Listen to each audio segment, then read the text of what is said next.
Hey everyone, welcome to the Mandalorian Chapter 8 Redemption review. My name is John Trent, the editor-in-chief at Bounding into Comics, and I am joined by my co-host tonight, the Script Doctor. How is everyone doing tonight? How are you doing tonight, Script Hello. Doctor? I'm doing well, sir. How are you? I'm doing pretty well. Had a happy Christmas. Got to visit some of my family down in Texas, which I hadn't been to Texas before. So that was a fun little trip, and I enjoyed that immensely. Everything is bigger in Texas. I can attest to that, especially the food. I had plenty of food down there.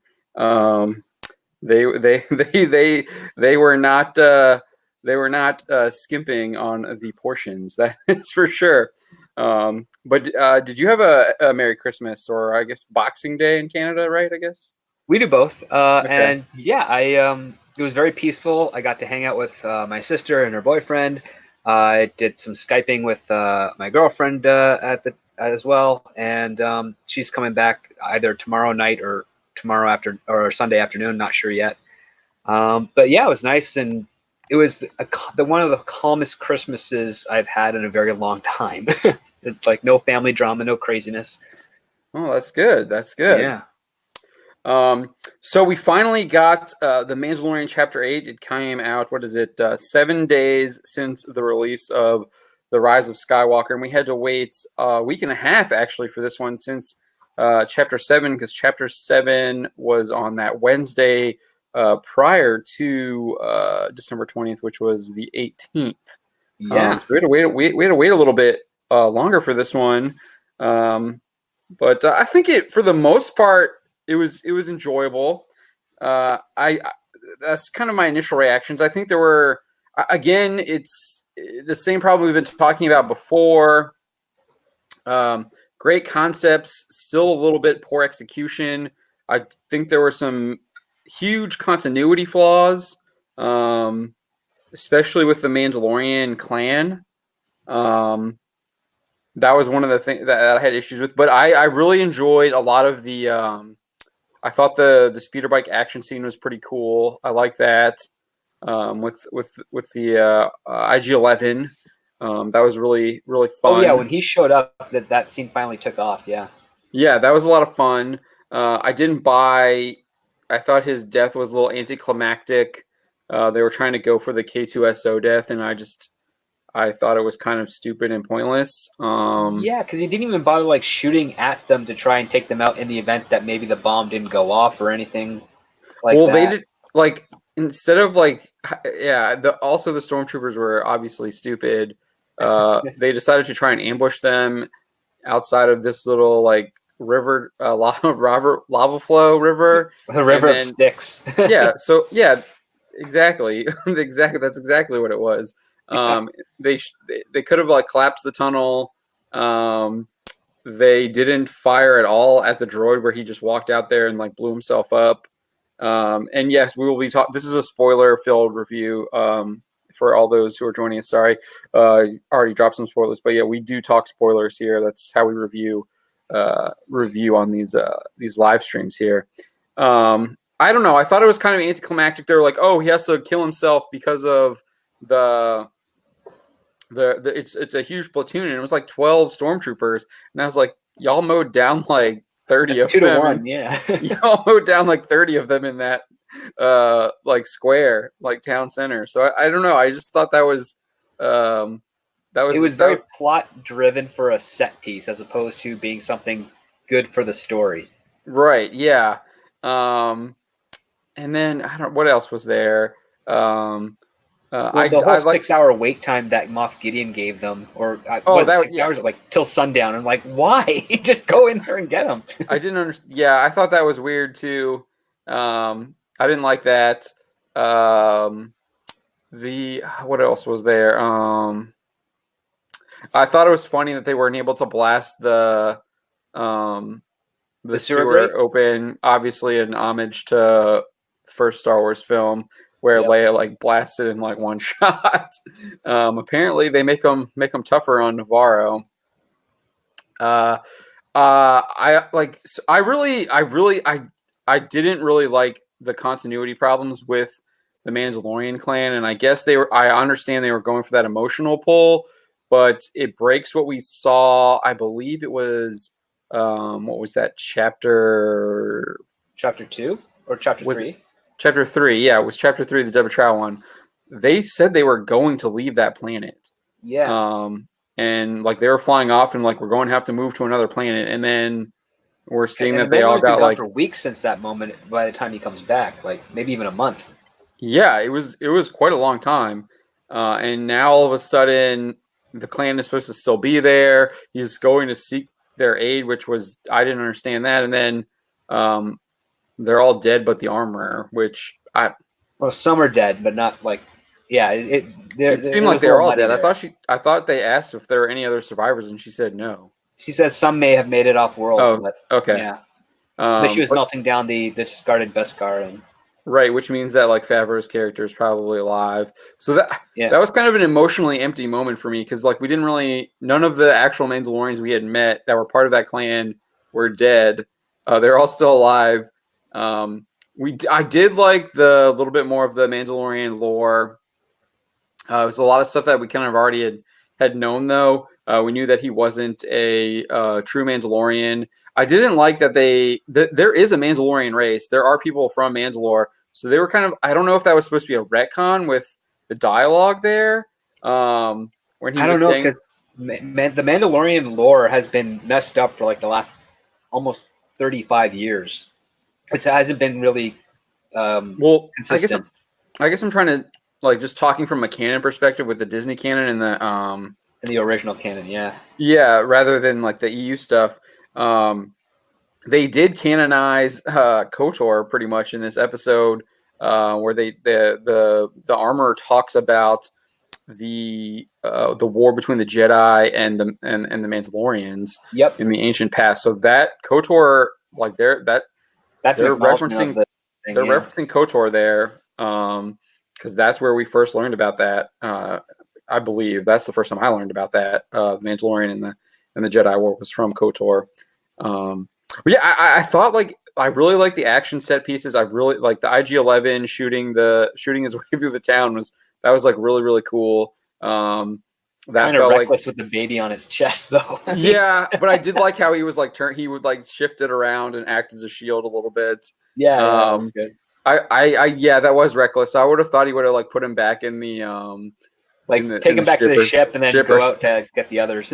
Yeah, and like or he could have like used the ship, flying the ship, and like done something like that too. Would have been that would have been cool. Yeah, we know those blasters are really powerful on that ship. So Yeah, and what else? Um, obviously we got to see Pedro Pascal's face. I'm all not sure how. bloodied up and everything, which is cool. Yeah. But again, we have like some magic spray now. Oh, the Bacta? That was used in The Empire Strikes Back, but they cut the scene. Okay, well, it was cut. Yeah. Back to tanks. Like we saw Luke in a back to tank. Yep. It took him months to heal. In that back to tank when maybe not months, but like I thought it was a couple of days because like Bacta's fast, but like it's not like within 10 hours. Right. This thing was like insta healing him pretty much. It was like the force heal. Yeah, and I was like, come on, we don't like, come on. I get that you need some kind of like plot. He shot the cerebral cortex of his, like the back of his head. Yeah. So I'm like, come on now, like this is getting out of hand. Force heal, back to spray. Like there's too many little like magic items. And this is obviously that's something that I critique with the Rise of Skywalker is they're not following their own, like they're breaking the rule set that had been set forth in Star Wars, and they're just kind of throwing it out the window. And they continue to do that here with the Mandalorian, with the Force heal, with the little baby Yoda in the previous episode, and then in this episode with the back to spray. And obviously they couldn't use the Yoda to Force heal because he's passed out from deflecting the flamethrower. Which is not bad. I actually dug that, and I think it lends Yeah, that more was credence cool. to the baby or the kid actually pretending to be like an innocent child. Like I think he knows more than what he's letting on because of like how he's able to interact and do this type of stuff. I think he's just playing advantage of his size and nature to the compassion of our heroes, so that he can I guess, not have to be as responsible and figure out what he has to do. Yeah. And then it obviously seems that the Mandalorian armor is putting him on a path where he has to now go and find the Jedi. So that'll be interesting. What did you make of the ending with Moff Gideon opening up the TIE fighter with the Darksaber? Yeah, and then all these like people are trying to make polygons. Got some crap article about it. Sorry. It does. I mean, I know I'm familiar a little bit with the Darksaber from the Clone War and Rebels, and I think it's a cool little question to lead off for I guess the following season of how this Moff Gideon got the Darksaber, and yeah, like just we'll probably never get the complete answer of how he got the Darksaber, but the fact that he has it, you just know that by the end of the second season or by the end of the third, if they go that far, the Mandalorian is going to have that in his hands. And it's going to be his weapon. Like it's not staying with that guy. Yeah. So for those unfamiliar with the Darksaber, it's a weapon that was introduced in the animated series in the Clone Wars and subsequently in the Rebels. It was created by Tar Vizsla, the first Mandalorian inducted into the Jedi Order. Yeah, he was a Force-sensitive Mandalorian, right? Yeah. It was kept in the Jedi. So I'm on Wikipedia here, kind of reading the little brief.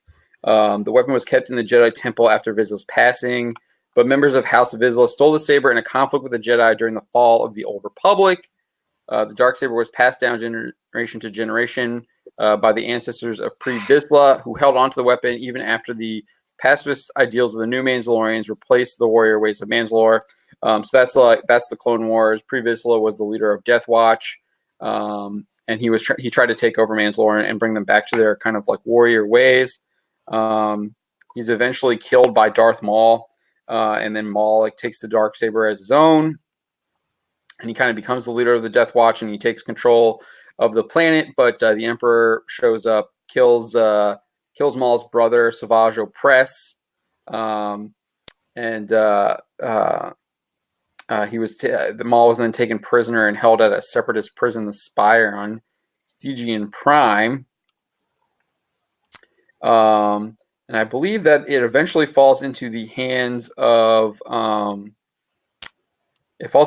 Sabine Wren in Rebels. So Sabine Wren retrieved the Darksaber from the Night Sister lair on Dathomir. So somehow, I guess Maul like returned it to Dathomir, where he was they performed like a dark side ritual that enhanced him with the dark side.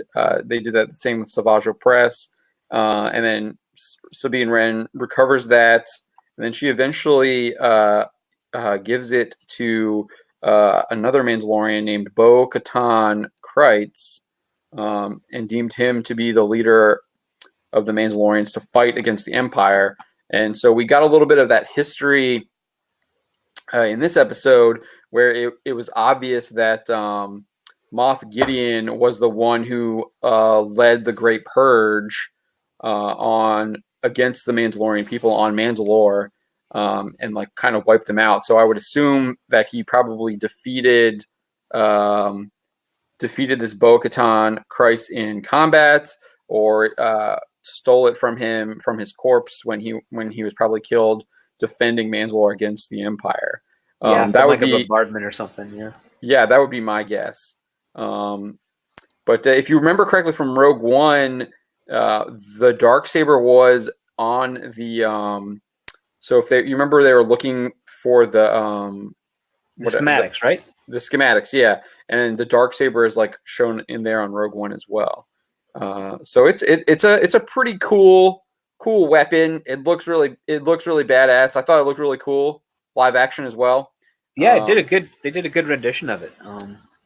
As soon as I saw the Jawas were already picking apart the TIE fighter. I like that. Landed, I like awesome. that part too. But as soon as you saw the glowing part and it burst through, I'm like, oh, he's got the Darksaber, and then he just cuts that big square out and dramatically jumps on top of his TIE fighter. I thought it's cool, but yeah. Yeah, I that's a nice little touch. And I like how I like how Moff Gideon is alive. We have a good villain, I think, except for again he makes stupid mistakes like Hux did in Last Jedi, um, giving They like make these are mistakes to help the writers figure out what to do next. Like this is I don't yeah it it, bothers me. yeah. Well, I mean it's this it's what we've been talking about all season. They have really good. I think these concepts are really really good. It's just poorly executed. There's poor writing decisions. Um, I think you could have had a way where they break out of that little bar that they're in or whatever um, with IG-11, and you could still have like a cool like Tie Fighter chase, that cool like Tie Fighter scene at the end as well. That was actually I Um, like that set piece. That was pretty good. yeah, I like the seeing the Tie Fighter and everything. Um, What I didn't get was like with the bar, like the stormtroopers blow up the bar door, and then uh, they go out to fight, and then they go back in, they close the door, and I'm like, wasn't that already blown up? And then yeah the fire trooper comes in, and it just was like, what's by going on himself. right now? By himself solo. I also did, like you had the so that conversation in the beginning with the stormtroopers was just kind of really awkward. That was Um, Troops episode 2. yeah, the speeder bike. Um, like I mean, if that was the scene on its own and it wasn't part of actual Star Wars, but it's a parody, perfectly fine. yes, But the humor, and I was saying this in the other stream, like the humor, it doesn't fit in line with the rest of the tone of Star Wars because it's not as silly as like in A New Hope. Those two stormtroopers are like talking about like what is this? Maybe it's another drill, a gas leak, and all that stuff in front of Obi-Wan on the shield tractor beam yeah, controls. It was taking like that and then upping it to like 25 instead of like maxing it out at 10, and then they did the target practice, which was stupid because yeah. I mean, I like outside of the movies, the fans like us, we joke that stormtroopers can't hit anything, but there's a lot of evidence in the original trilogy that they are pretty good shots. Well, these guys just literally shot At a 10 Quill. and missed it all the time. Yeah, they just shot this Quill guy, uh, like 2 hits or whatever. Or they probably didn't They take him shot, that at or they least. mowed it down and then eventually got lucky. I don't know. Well, I thought he was like burning from the back in the He end was, of yeah. So I Him think and Lurik were burning from the back. so they definitely shot him. Um, I don't so I yeah I don't know. And then they Um, couldn't hit a tin can like 20 feet away. yeah, neither of them could. So that was a little just Yeah, like come roll your eye moment. Like, what is this? Like, I get that you're trying to be funny here, but it's not really working. it's a little too much. Yeah, But yeah, as soon as those two guys stopped, and I tweeted about this, I'm like, oh, okay, if they're stopping here, IG-11 is going to come in and rescue that kid. I'm just ticking clock now, just waiting. It was like 5 minutes to pass, and then that's what happened. yeah. Which is I think I mean you touched on this a little bit right before this is that it was like that's like a writing thing, but it doesn't really make sense from a story perspective Or a character motivation perspective. Like, right. they tried cleverly to pass it off by like saying, oh, Gideon mowed down some of the old patrol, so you might want to not do anything. And like, oh, okay. And I'm like, yeah, but it'd be better if they were alerted that before they stopped. It'd be like if they're on their way and then they're like, hey, stop right now. Gideon's doing his thing. He just mowed down a couple of guys. Hold back. We'll tell you when he can come in. But because they chose to stop first and then make the communique. Yeah, and then because like apparently it was like some kind of like checkpoint or something. They gave some dialogue to that. Yeah. I don't know. That didn't make it. It doesn't make any sense when you're thinking about like Gideon's like I will have it in my position soon or whatever. Like he knows they're coming. Like he would deliver it to him. I think that would have actually been a more emotional payoff if like Gideon gets the kid and Walks is like away and then the troopers just like flank on them. yeah, and then you have to like have like the squad like go and rescue the kid from these stormtroopers maybe. And then maybe they have to like sneak through the tunnels to like get to wherever the Empire's like base. Like they obviously have some other like secondary base on this planet, and that would have been like really cool to see that. And you could have your little lava river Styx Well, thing. there's got to be a Star Destroyer in orbit or something, right? Because the TIE fighters don't have a long range. Right, but I don't. I'm guessing that I would assume that Star Destroyer has to have landed on that planet somehow, because they talk about how they set up like a secondary. They got a bunch of reinforcements in Chapter 7. Grief Karga says that. So I don't think they would have it just like orbiting the planet. I think that would because that would like tip off. You would think that would tip off the rebellion. Although I know they talked about like trying to like drop. What's her name? Talked about Oh, Kara. airdropping onto the planet and Well, having maybe it's saying it would be is Navarro difficult. part like is Navarro really within the Republic space?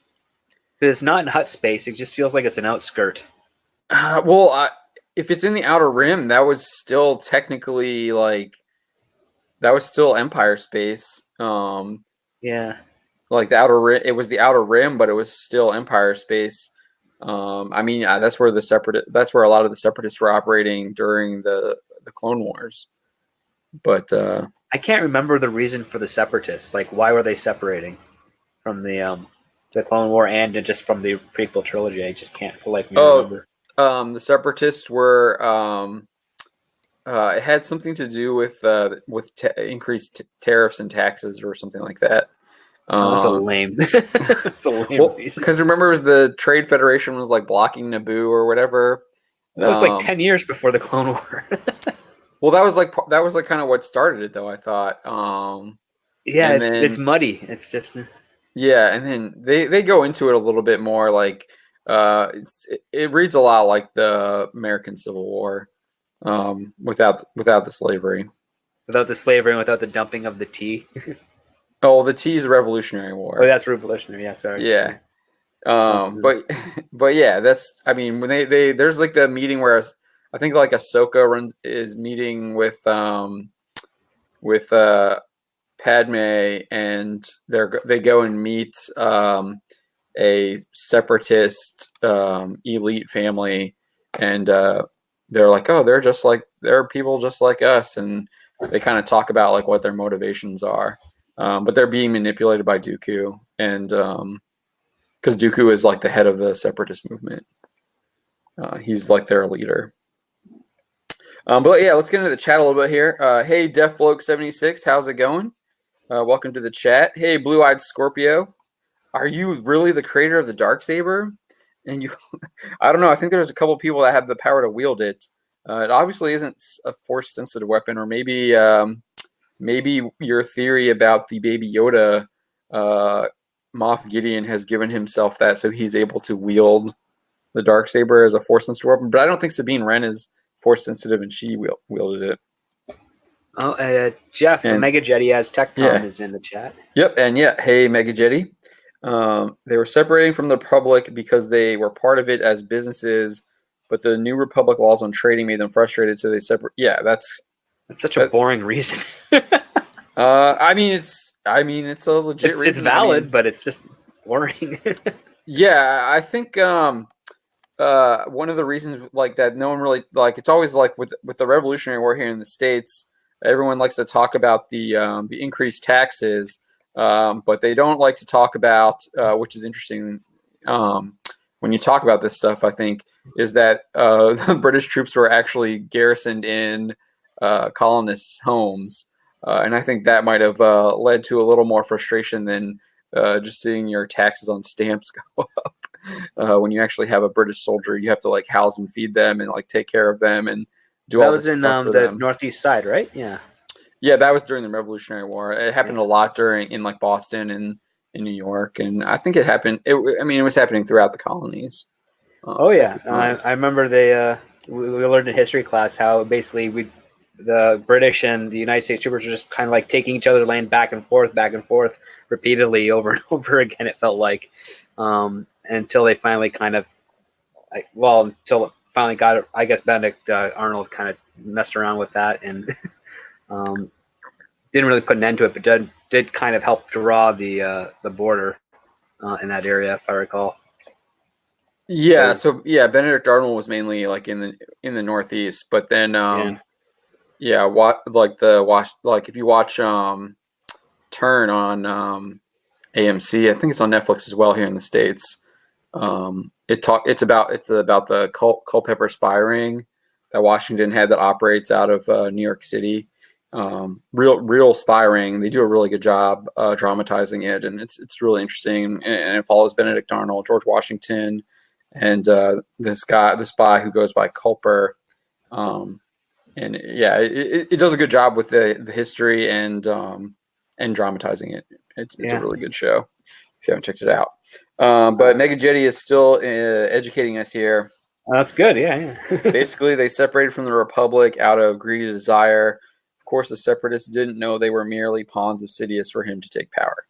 Yeah, that's pretty much true. But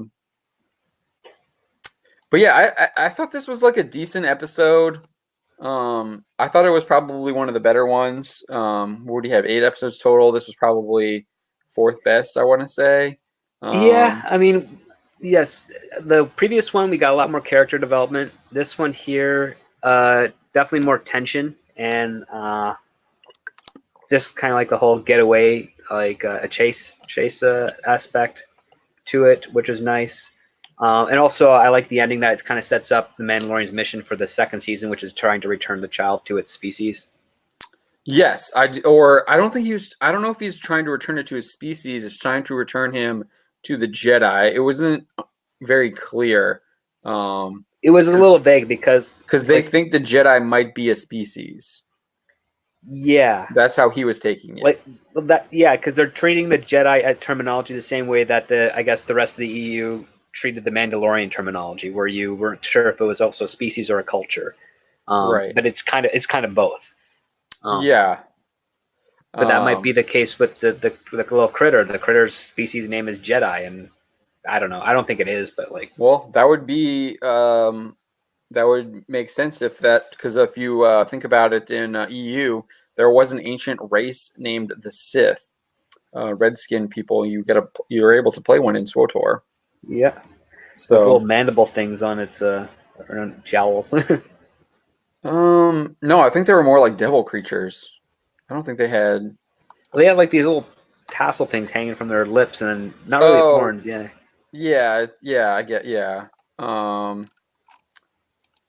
Of course, when you search Sith, I guess. Yeah.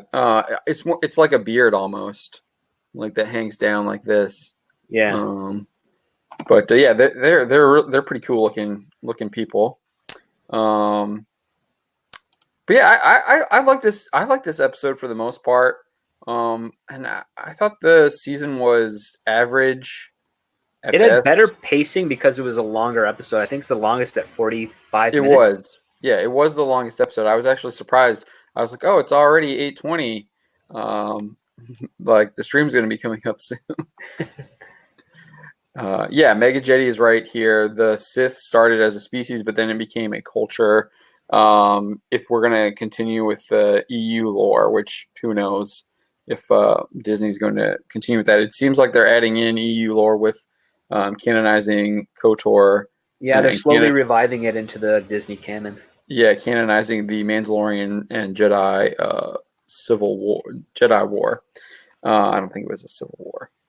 No, because the Civil War would mean a division between the two. Yeah, I think the Jedi Civil War happens after the Mandalorian War, which is between Revan and Malik and the Jedi.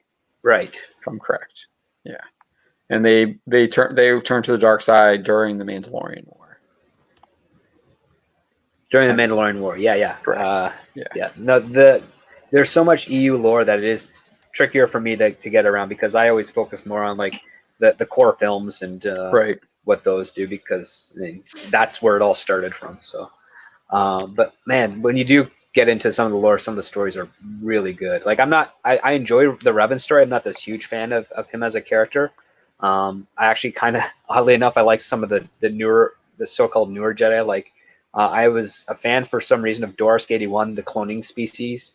From the EU books. Okay. Because him and Jaren, was it, I think, with like those two buddies of Luke's students. They had some pretty cool side quest adventures, and I like the fact that you got to experience more of the clones of like clone species, which is pretty cool. And Yeah, there's I mean, before they rewrote Empire Strikes Back, Lando Calrissian was a part of the clone species. There was like various versions of him of all different ages. Oh Um, wow, I didn't yeah. know that. Oh yeah, like the I'm reason glad they he rewrote that.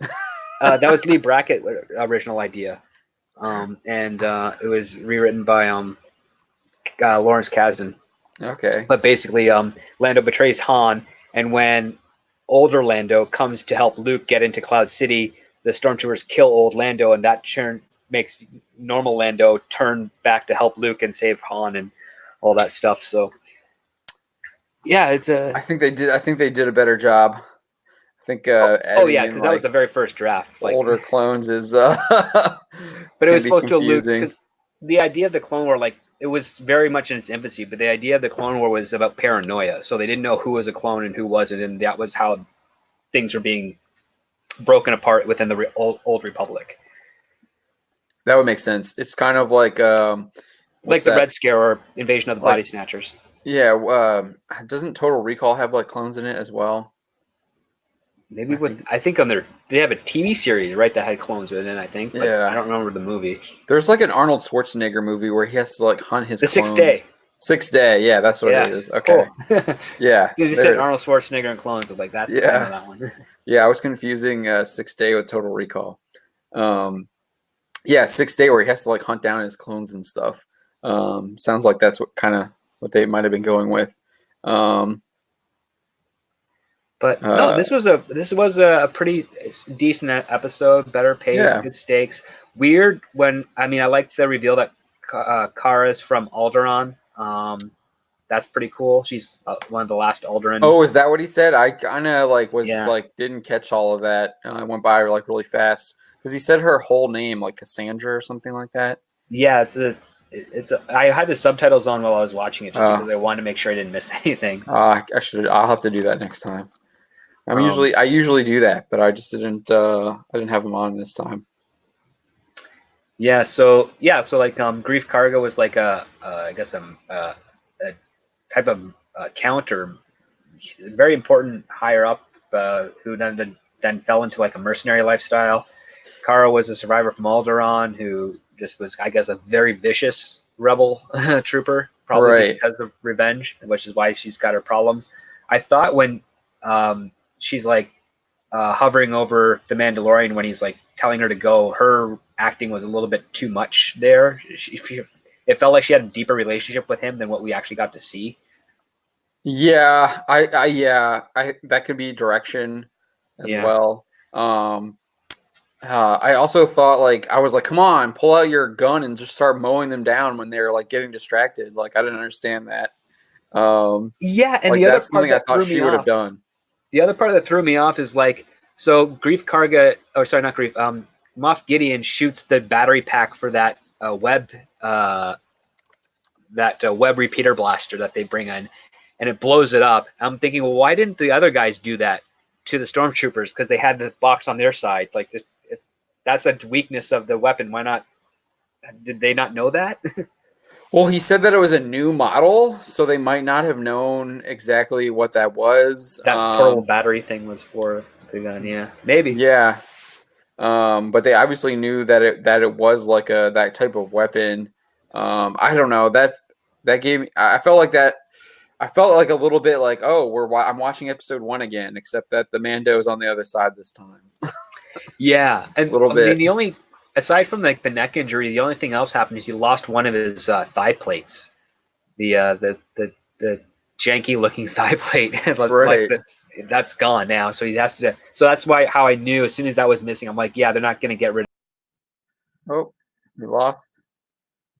We lost script doctor there. I don't know what happened.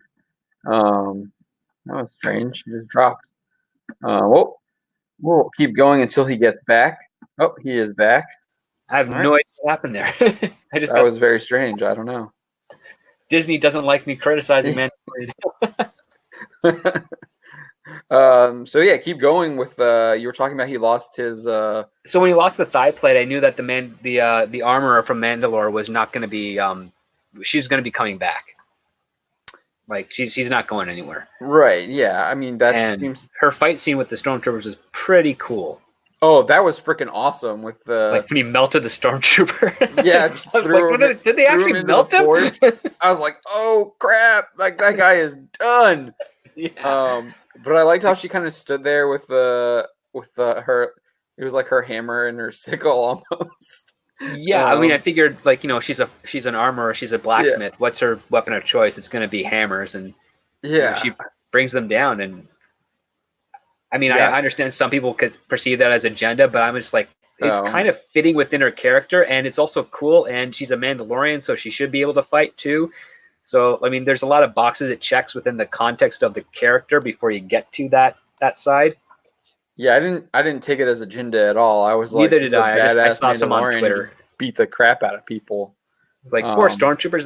That should be fine for a Mandalorian because, and again, the Mandalorian when his first scene with the Imperials, there's yeah, four of us and one of you's like, I like those eyes. I'm like, boom, done, sold. yeah. No, I thought that was a freaking awesome scene. It was. And I mean, she's obviously like the head Mandalorian of She's the whatever leader of that clan, yeah. of that clan that obviously is dead Scattered. now, Yeah. or scattered. I like how he started his own clan. The I, Mudhorns, yeah. yeah, the Mudhorn. I thought that was like I like that insignia. That's really cool. That's definitely going to be probably as popular as the original. Mythosaur. The Mythosaur, yeah, skull. That, yeah. And I like how the Baby Yoda at the end still has the Mythosaur skull, and he thought he lost it because he gave it to Cara Dune. But yeah, I like that he still had that. So it's like that clan, I guess, because I assume that's the Mythosaur clan or whatever. I guess so, yeah. They haven't given us a definitive name yet. Right. Well, we didn't get. I thought we might have got a little tease of what happened in episode 5, chapter 5, with the potential of like Boba Fett showing up. That I guess they'll save that for season 2. Yeah. Um, Because yeah, I mean, the more and more I think about it, that's got to be Boba Fett. I mean, the sound cue is identical from the special edition, and I mean, why not? Like, why not play around with it? 5 years after Jedi, like he could. yeah, he escaped the Sarlacc pit, right? Yeah, I mean, we know from the books how he escapes. I mean, it may not be the exact same way that they're going to tell it in the series, but I mean, if you're gonna give us like a hint like that. They could even do it where it's like the Joker the origin of the Joker, where there's lots of different tales about how Boba Fett escaped the Sarlacc pit, and no one really knows what the truth is. Or maybe he actually found an exit to that digestive system and tunneled his way out. Right. Well, like it would just build like it would just build his legend. Yeah. That all these people like they don't know how he Who escaped. the real one is, yeah. But like there's like all these stories like he escaped the Sarlacc pit. And there's all these different ways about like how he escaped, and they're all just like better than the rest. That could be pretty cool to play with. Yeah, that could be cool. I saw someone else on Twitter trying to say that the flashback had Boba Fett in it, but I'm like, the ages would be wrong because the Mandalorian's like 40. Yeah. And Boba Fett would have been still a teenager at best during that time. Right. Unless they had started to advance his cloning or something, which well, yeah, he was a normally cloned. Right, like, but you could have advanced him. I'm sure there's ways that they could have, because he is a clone, so they might have been able to like technologically advance him afterwards. I don't think that is how they do it. So I agree with you. I'm just saying it's Clone possible. Wars, he's still like a teenager through some of those episodes too, right? Yeah, he's actually like a kid in the Clone Wars for the most part. But if you remember from Attack of the Clones, Boba Fett is the only clone that he raises as his like own son. Yeah, but non-altered clone. Yeah, right. But they have like tech, like the Kaminoans have tech that could speed up the process. So like, I'm not sure if they wanted to, they could have like, or if he wanted to, he could have like aged himself maybe with Kaminoan technology. This is obviously I think this is a completely far-fetched theory. And I don't buy into it. I think you're right. He's just going to age normally, but because I don't think he technically joined the Mandalorians in this version, right? He just has the armor, not really the culture behind him. It's unclear. Yeah. Who he could have. We don't know. Um, but yeah, I think it'll be interesting to if he like he's wearing the Mandalorian armor. That could be a good antagonist point where he doesn't follow the way. Yeah, he's not Um, part of the code. Like right. he takes a name and he makes money for himself, doesn't contribute to the clan. Like that's a cool dynamic that you could play with between the Mandalorian and Boba Fett. So good Yeah. foil, good potential foil. Yeah, especially because we know that he is like super dedicated to the code. He always gets Um, his man, and he got the highest bounty reward of any bounty hunter for Han Solo from Jabba the Hutt. right. Yeah, I really want to see I want to see them like dive into that a little bit more and explore what this like Mandalorian code is and why they can't like take their helmets off after we saw them all like take their helmets Helmets off. off in Rebels, yeah. Yeah. Um, so I'd like a little bit more about like a little bit more into that. Um, maybe that's something that they'll introduce this or Bo Katan Kreitz or something, or maybe we'll learn more from the armor because she seems to be like the lore master, Yeah, the wise elder of the group. she's like an oracle type of thing. Like she doesn't tell the future, but she's the record keeper of the Yeah, the den mother of the clan, I guess. yeah, she's like in Mad Max, the people who have all the scripts on their body and everything, Yeah, yeah, oh yeah. kind of thing. Um, but yeah, so I just want to like I really did not like the continuity from 3 to this one because like those Mandalorians were clear like we're moving or getting out and then And like they were kicking ass too, so it's like yeah and we saw like we seen him like take out like multiple stormtroopers. We saw we saw her take out 4 stormtroopers and I don't there were a lot of them and I just don't buy that they would all like just get smoked by the Imperials. yeah, because like even the Death Troopers that had like better armor, like they still didn't hold up too much of a fight to the Mandalorian. And part of Yeah, me was thinking at first that the Mandalorians did something they don't really do. They discarded their armor so that they could leave and start a new covert somewhere else. And I thought, oh, that would have been clever, but like kind of against their code. And then when the armor talks about how like some died and some escaped, and that she's just not leaving until she cleans it all up, and I guess packs up the Beskar and goes. I don't yeah. know. I was. It was weird that like I don't know if you like the I don't know the Imperials obviously had already been in there too, so they would have like known that they would have known those sewers were there. They would have known that's like kind of like they would have had that mapped out and everything. I felt like on um I just it was there was just a little like uh, again like they didn't execute it very well. And I also would have thought like, oh, maybe that's just like old crappy armor, crappy helmets, and they got upgraded Beskar armor because he had donated so much Beskar, right?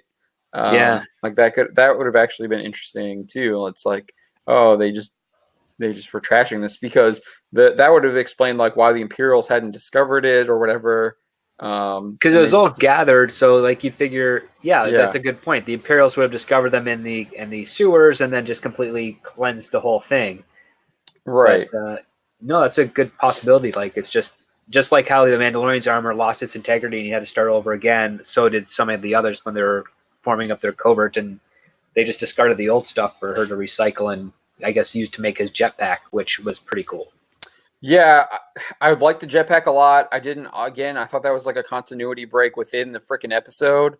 Um, like she literally tells him or asks him, "Were you trained in like the Phoenix Rising Rising Phoenix, yeah. or whatever Rising Phoenix?" And he says, "When I was a child." And then she's like, "Okay, don't use this until like you've practiced or whatever."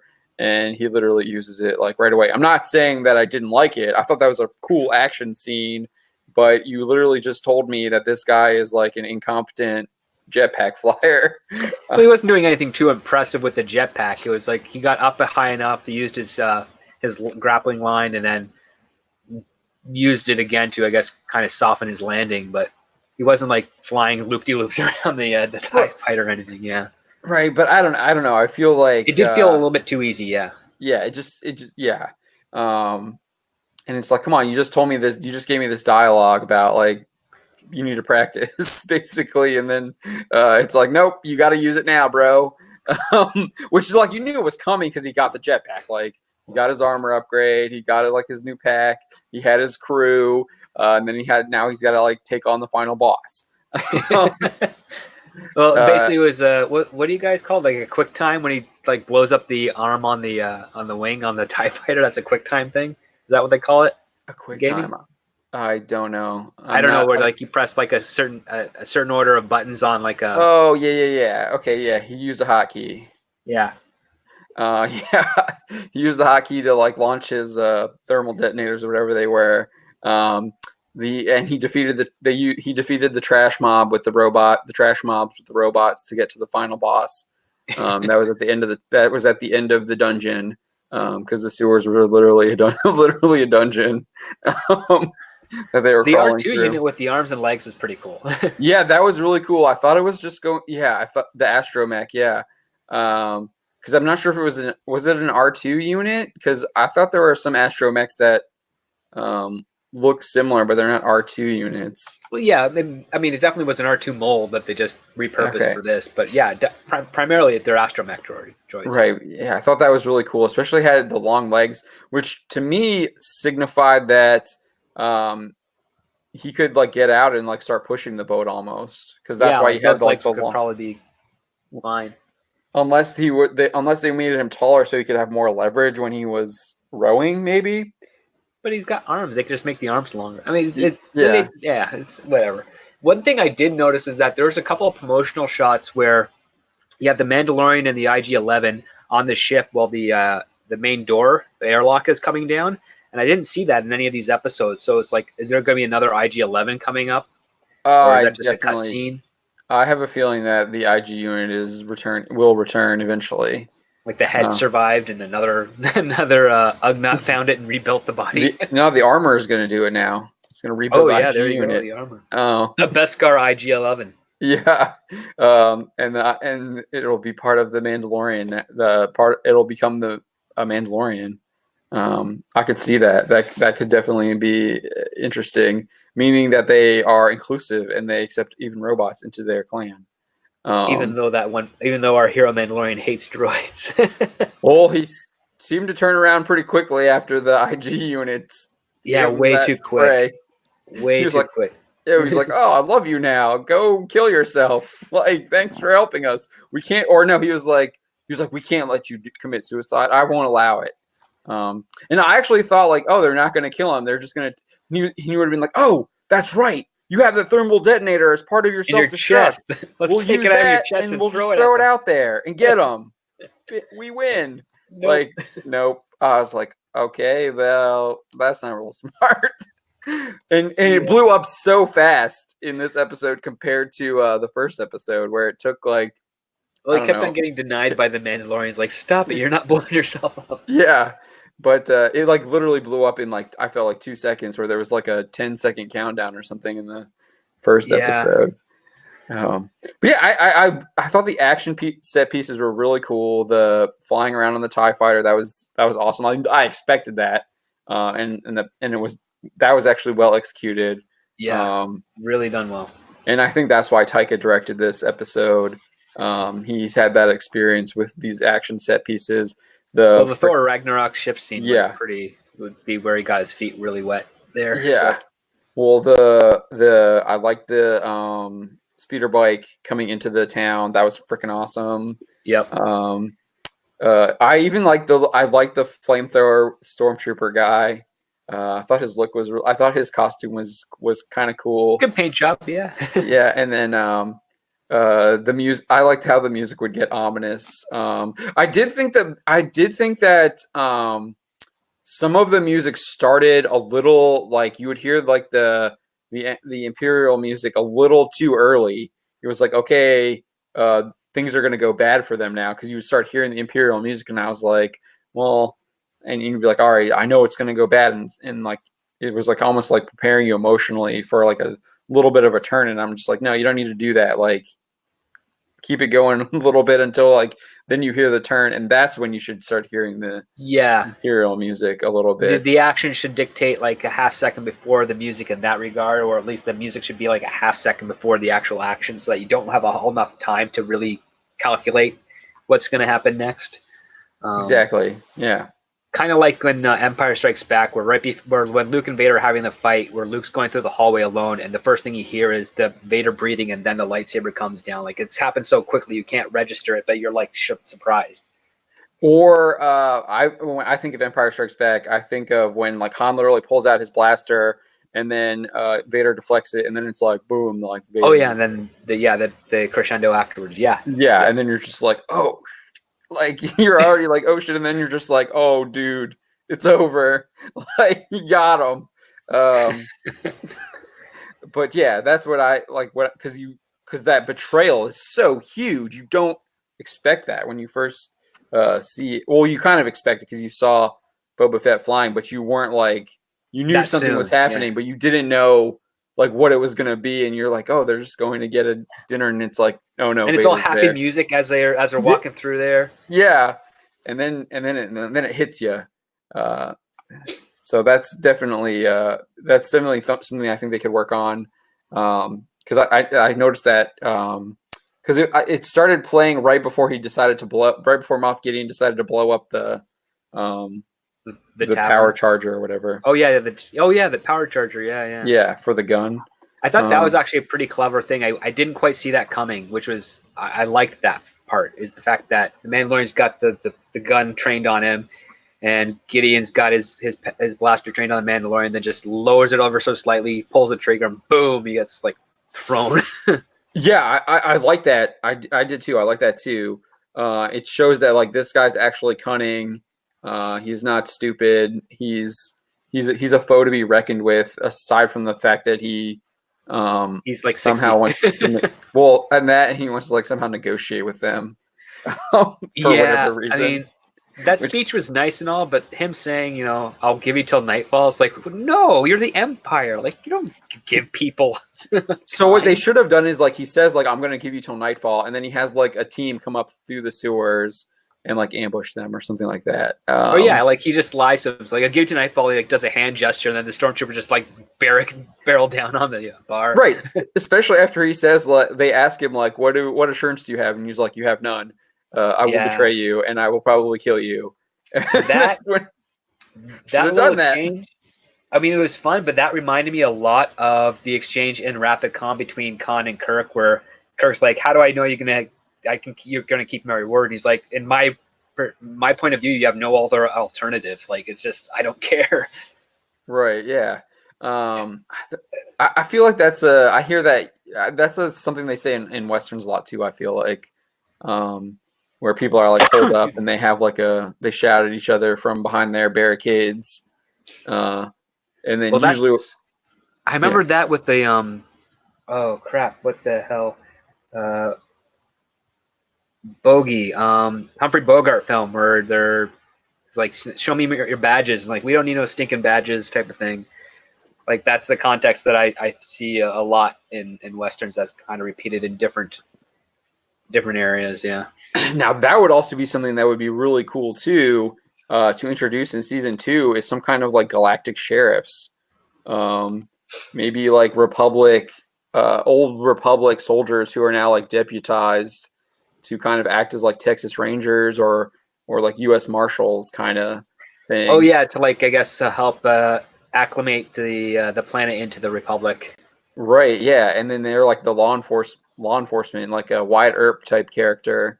Lawman of the old Republic, of the new Republic, yeah. Yeah, that would be like that. So that adds in like another like type of like antagonist for the Mandalorian, where it's like they found out like that the new Republic has like found out that he was like behind the attack on the prison ship.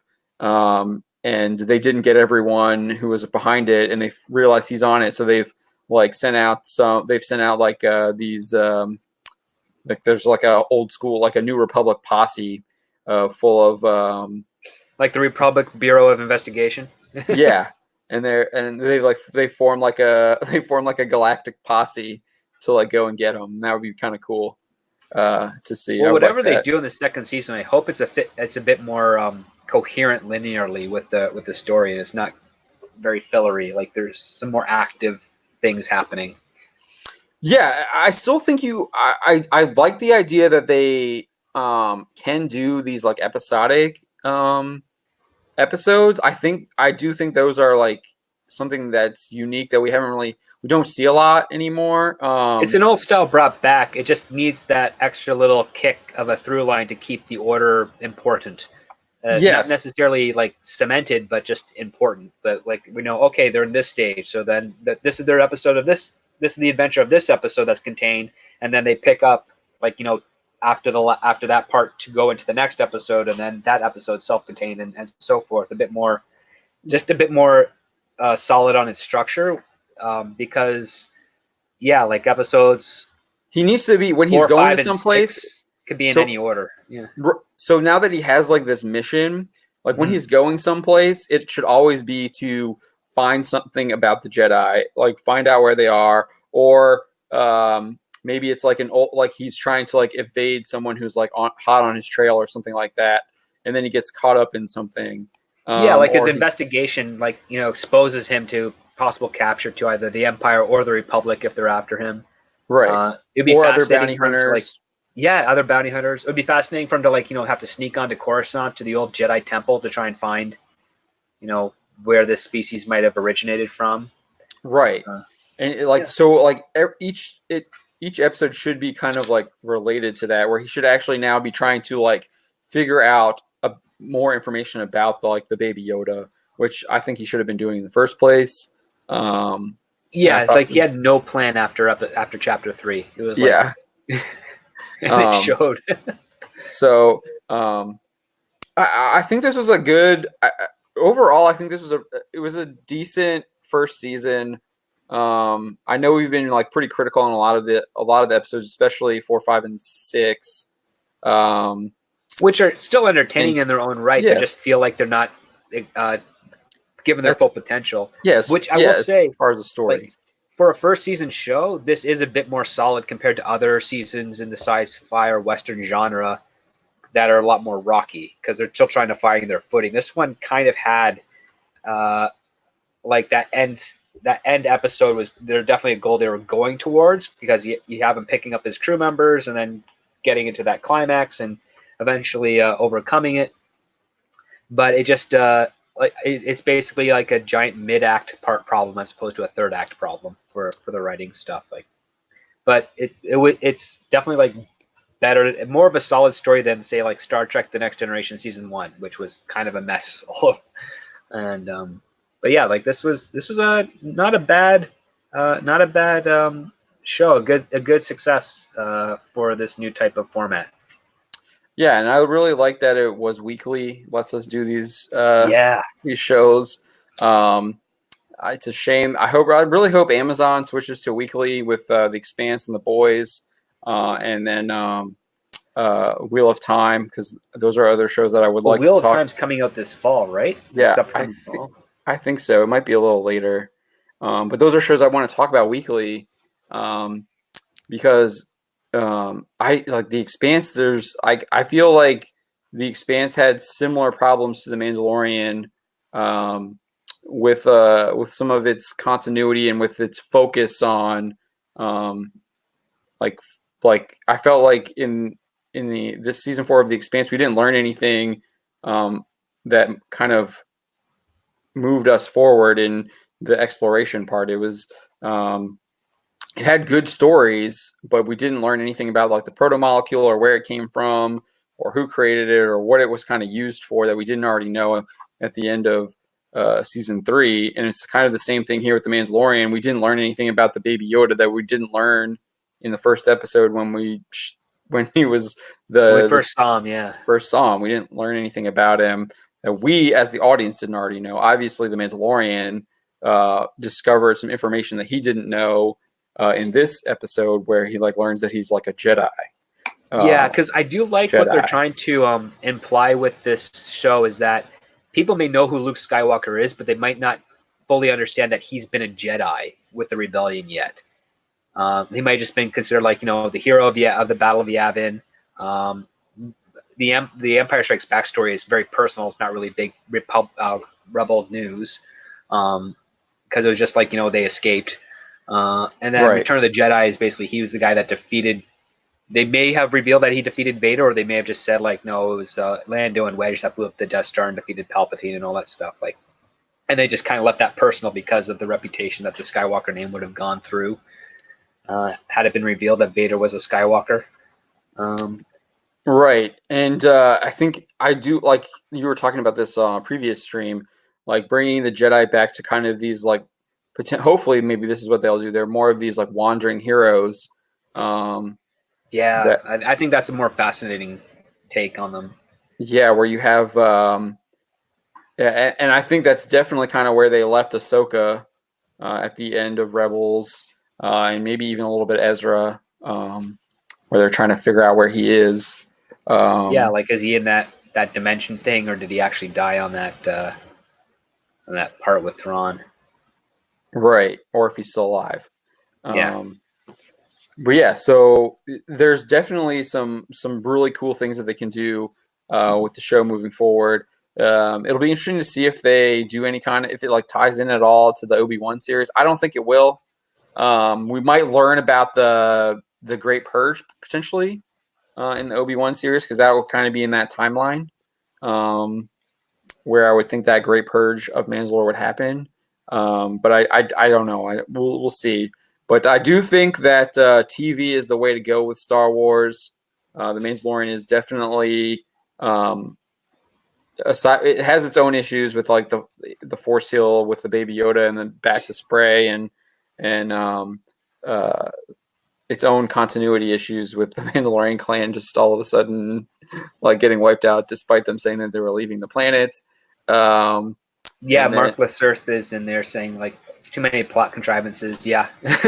yeah, so it has its own problems with like with the plot and the story, but it is a little bit. I mean, I think it is a major step better than what we got in the sequel trilogy.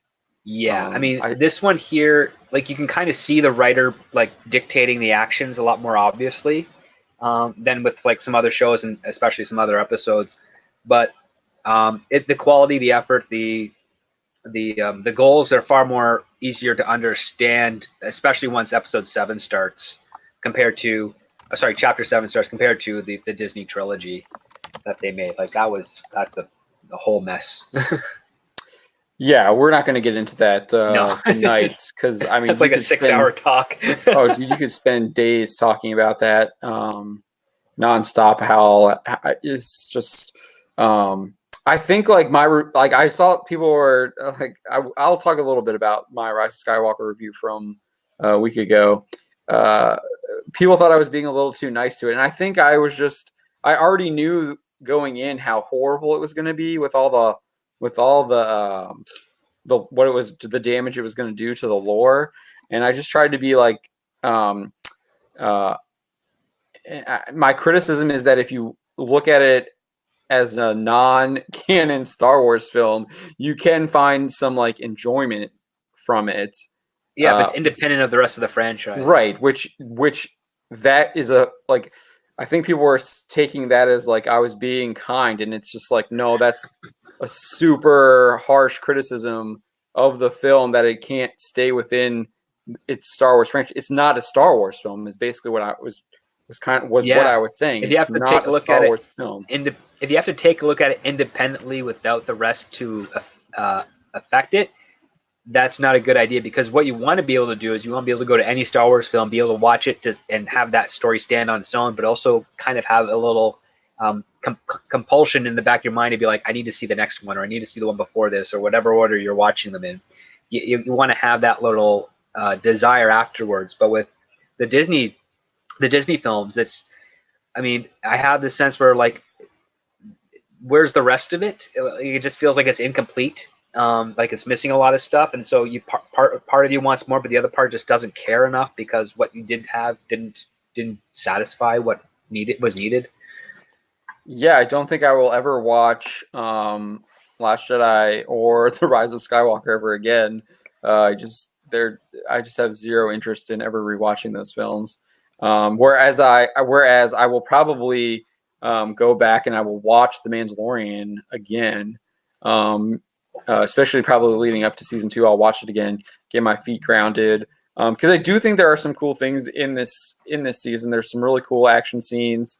Um, I still have a lot of issues with episode 2, with fighting when he fight, like the whole thing with like the Jawas and like give it like, And oh, there's my apparently weapon. a lockdown mode on that ship that he forgot about. Yeah, so there's like you have like those incontinuity issues within the Mandalorian where like literally what was it? That was what episode 7 we learned that there's the lockdown mode, and Yeah. then that completely retcons chapter 2. So it's not to say that like the Mandalorian doesn't have its issues, but I did find it much more enjoyable than than the sequel trilogies. And it feels it has a more like Star Wars vibe to it, I guess. Um, Yeah, I also because the overall story is a little more simpler. It's like protect the child, so yeah, easy for everyone to sort of understand when they're once that first episode completes. It's like, okay, I know what the rest of the show is going to be about. Him protecting this kid yeah, and I from whoever really wants it. I do have some pretty, they're not big hopes, but um, I do hope that they tighten up a lot of this stuff, clear some things that like maybe bring in some new people that can like help tighten it up, bring in some script doctors like yourself, maybe help them out Cross my fingers. with some of this stuff. Convince them to have a longer episode length. I mean, 45 Yeah. minutes was pretty good. Yeah, I think they're getting there. I hope that's what we see moving forward is 45 minutes, because that's kind of normal. That's what you expect with a streaming or even with a regular TV. Because I would think that would help them from a business perspective if they want to license it out somewhere Once it's else out to eventually. networks or cable, yeah, they could get Yeah, some. and do that because I would think that they might want to do that later on, uh, syndicate it somewhere. Um, but Oh, I yeah, guarantee you'll go public maybe about a month, no, 2 months before season 2 airs on Disney Plus. I'm pretty sure they're going to try and do that to drive up subscriptions. Is they'll release it for free, be like, hey, this is the first season of The Mandalorian that was a hit last Christmas, and hopefully Amazon's watching the analytics on that. yeah, Because I mean, yeah, like 8 solid weeks of the Mandalorian news on dominating Twitter and Instagram and YouTube to a point, and sadly, like The Expanse and The Boys was kind of a blip. yeah. And those were, I think The Boys definitely was a far superior season. I Yeah, really like The Boys was super good. And then The Expanse, there was definitely some standout episodes in this 4th season, and there are also I had some issues there with keeping things continuity wise, and then some of the character developments. But yeah, I think it's episode 4 for season 4 of The Expanse where Murtry is he meets with the doctor, and he says like he goes on this like he gives this really good speech saying that he's not the bad guy. And I thought that was super good. Something we don't really get in our sci-fi, especially modern sci-fi now, is like these. an antagonist over a villain. Well, he was like, it was an actual like talking about like this moral quandary that you had Naomi involved in, and was like, yeah, these people like killed like 23 of this dude's stuff, but he'd murder this guy in like cold blood, and like who's really the bad guy, and they kind of delved into that in that episode, but then they brushed it aside the rest of the season for the most part. But I really like that, and they did that a lot with Bobby's arc too. Where you're actually like, is she doing the right thing? And kind of like actually like the characters are having like, am I doing the right thing? Is this the right thing? And then obviously Murtry was like, he felt he was justified in doing what he did, based on what had happened before, and then So you have these like really tough decisions that it's not only like for the characters in the show, but like you're thinking about it as well in the audience watching it. Yeah, see, that's what I like. I mean, that's what I like about The Expanse. I've only seen like the first little bit of the pilot because for some reason my computer keeps acting weird on me. So my Amazon.ca account keeps like glitching out. I guess just like StreamYards did earlier in the stream. Yeah. My Saturday while I'm waiting for my girlfriend to come back to town, I'll be watching The Expanse and catching up with that because I'm looking forward to it because I've enjoyed the first 3 seasons so far. So Yeah, fourth season, it's not the best season. I think I was talking to my sister-in-law earlier today about it. She actually was the one who got me onto The Expanse, and we miss the surprises that the earlier seasons kind of have, the risks that the team takes, and the real kind of like fear that like something bad could happen to them. We were talking about the whole that first kind of season, the idea that like no one was safe type of thing. Yeah, no one was safe, and then you were trying to find Thomas Jane was trying to find the rich girl, trying to figure out to see if she was alive or not, and then that ending is like, she's been dead for like months. Mm-hmm. And that was like a huge surprise. You're like, oh, because usually when you're doing like I don't know, usually when you're like these detective stories, it's like they find the person alive at the end. But that was not, so that typically was they find the person alive, or they know that they're dead. And they're trying to find the body or what have you. Yeah, right. And this one was like he didn't know whether she was alive or dead or not, and then like she's dead, and then it like gives you this like huge sci-fi twist with like the proto molecule, and you're like, what? And it's just like that just like hooks you instantly.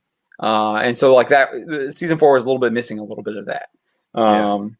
But from what I understand, the book is kind of like that too. My sister's boyfriend was talking about how, like books 4, 5, and 6 are kind of okay, and 7 is terrible. Oh, well, hopefully. I mean, it sounds like they did some. They tried to work it to adapt it. I did like. There's some like Bobby's arc is really good. I like that, and I like the Belter's arc, and in this one, and then I like Versala's arc. And I thought the main story with the crew of the Rocinante and Mercury on the planet was just like so. But I like the side arcs better than the A story. Than the A story, yeah. Okay.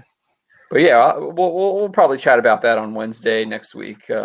Yes. After you watched it a little bit, we'll talk about a little bit more about The Expanse.